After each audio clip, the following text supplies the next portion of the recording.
Hello there, good people. Thank you for sharing your time with me today. I want to make this message really quick, but I hope that it's helpful for those of you who are struggling with the issue of wondering why does it appear that the sociopath is moving on with life unscathed. It seems like everyone's supporting them. The smear campaign is at an all-time high. Everyone has joined forces with them, and you feel alone and isolated, which is exactly what they wanted. They want you to feel that way.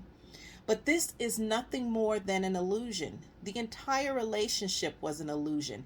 It's designed to make you thwart your purpose, to give up your God-given right. Remember, that's what Satan did with Adam and Eve in the garden. He tricked them. He cast an illusion before them to say that God wanted them to remain ignorant to the truth.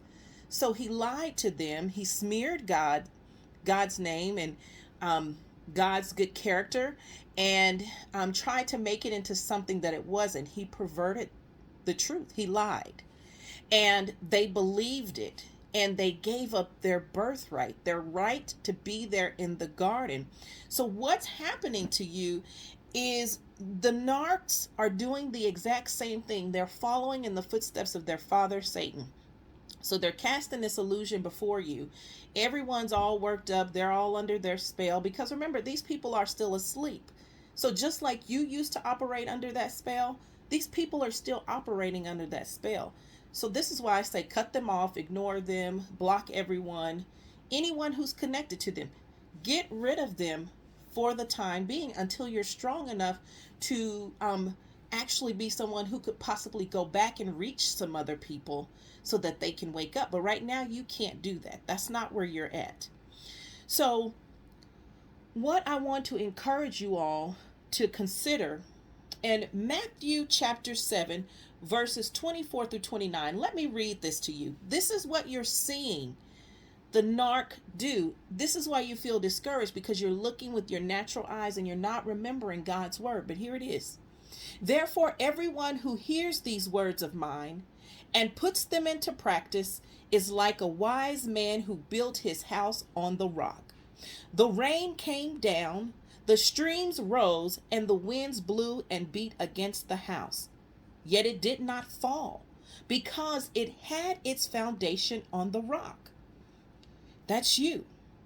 But everyone who hears these words of mine and does not put them into practice is like a foolish man who built his house on sand. The rain came down, the streams rose, and the winds blew and beat against that house, and it fell with a great crash. You guys, yes, you're seeing them build. They're building their houses, and they look like houses of splendor.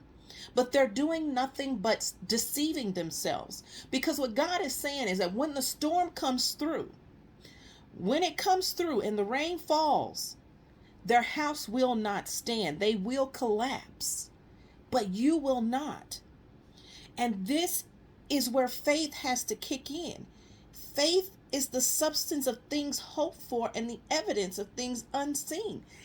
You have to believe what God's word says. It's true. Many of you can testify in the comments, and I would love for you to do so, that you've seen this happen to a narcissist, to a sociopath. The Bible continues to say in Psalm chapter 7, verse 15, he has dug a hole and hollowed it out. He has fallen into a pit of his own making. So let them build, let them dig holes, let them do whatever they're doing. Psalm 35:8, may ruin befall them by surprise. May the net they hid ensnare them. May they fall into the hazard they created. So let them build traps, let them do whatever they're doing. It will not serve them well, I promise you, because I have faith in God's word. And not only that, I've seen his word in action too many times to be in disbelief.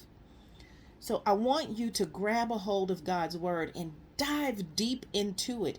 It will protect you, it will empower you, and encourage you to continue fighting the good fight of faith. I love you guys. Take care of yourselves, and thank you again for being here with me.